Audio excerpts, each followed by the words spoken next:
જે અભિપ્રાયો ખેંચવાળા છે તે જ્ઞાન પર આવરણ લાવે. વિષયો રાગ દ્વેષવાળા નથી. અભિપ્રાયની માન્યતા એ જ રાગ દ્વેષ છે. દાદા ભગવાન જ્ઞાની પુરુષ દાદા ભગવાન કહે છે, આ કંઈ જેવી તેવી વાત નથી. અબજો વર્ષથી જે વાત ખુલ્લી થતી નથી તે આજ ખુલ્લી થાય છે. મનને તો કોઈ દહાડો કોઈએ ખુલ્લું કર્યું નથી ને. આ દુનિયામાં જો તમને કોઈ વસ્તુ પર અભિપ્રાય ના બંધાય તો મન ખલાસ થઈ જાય, ઓગળી જાય. અમને કોઈ જાતનો અભિપ્રાય છે નહીં. તમે મને ગાળ ભાંડો તોય મને તમારા માટે કોઈ જાતનો અભિપ્રાય જ નથી. અમે તત્વદ્રષ્ટિથી જ તમને જોઈએ, બીજા વિવેકની દ્રષ્ટિથી અમારે જરૂર નથી. તમે મને ગાળ ભાંડો, મારો તોય હું બીજી દ્રષ્ટિથી ના જોઉં.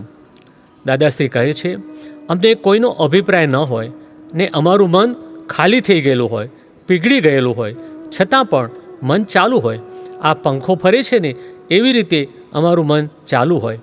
અમારું મન કેવું હોય? કોઈ જગ્યાએ એક ક્ષણ વારે ચોંટે નહીં, એ ફર્યા કરે બસ. અને તમારું મન છે ને પેલી માંખ ગોળ ઉપર ફરતી હોય એ રીતે 5 કલાક, અડધો કલાક, કલાક, 2 કલાક સુધી ફર્યા કરે. અમારું મન એક ક્ષણ વાર ઊભું ના રહે, એટલે અમે મુક્ત રહીએ. અમારું મન ભગવાન મહાવીરની જેવું ફર્યા કરે, પણ કોઈ જગ્યાએ ચોંટે નહીં. એક સેકન્ડે એક જગ્યાએ વાર ન લગાડે. અમારે ઠેઠ સુધી મન તો ખરું, પણ મન અમને બિલકુલ હેરાન ના કરે. તે મહાવીર ભગવાનનું મન સમયવર્તી વર્તતું હતું અને અમારું મન ક્ષણવર્તી ફર્યા કરે, એટલે જાડું હોય. એનું કારણ એ કે અમને સંપૂર્ણ કેવળ જ્ઞાન નહીં, એટલે એ જાડું હોય. અને છેવટે પાકું થઈ જ છૂટકો છે.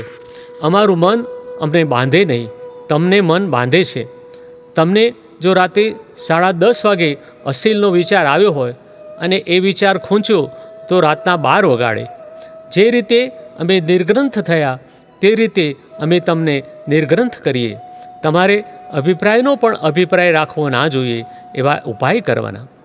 મહાત્મા પ્રશ્ન કરે છે, અભિપ્રાય બંધાઈ ગયા અને છૂટે નહીં તો શું થાય? દાદાશ્રી કહે છે, જે વસ્તુ પર અભિપ્રાય જબરજસ્ત બેસી જાય એટલે એને ત્યાં અટકણ એટલે કે ભારે ખેંચ સાથેની ગ્રંથિ બની પોતાને અવરોધરૂપ થઈ જ જાય. અભિપ્રાય બધે વહેંચાયેલા હોય તો કાઢવા સહેલા પડે, પણ અટકણ જેવું હોય તો કાઢવું મુશ્કેલ. એ બહુ ભારે રોગ છે. જે અભિપ્રાય મળદાલ હોય, ખેંચ વગરના હોય તો વાંધો નથી, તે જલ્દી ઉકલે. પણ જે અભિપ્રાયો ખેંચવાળા છે તે જ્ઞાન પર આવરણ લાવે. પ્રગટ અનુભવ જ્ઞાનસૂત્ર. પ્રકૃતિને એના લક્ષણો સાથે સારી રીતે ઓળખી લેવી પડે કે આ ગલન જ છે, બીજું કાંઈ નથી, પછી અભિપ્રાય હોઈ શકે જ નહીં. જ્ઞાની પુરુષ કનુ દાદાશ્રી.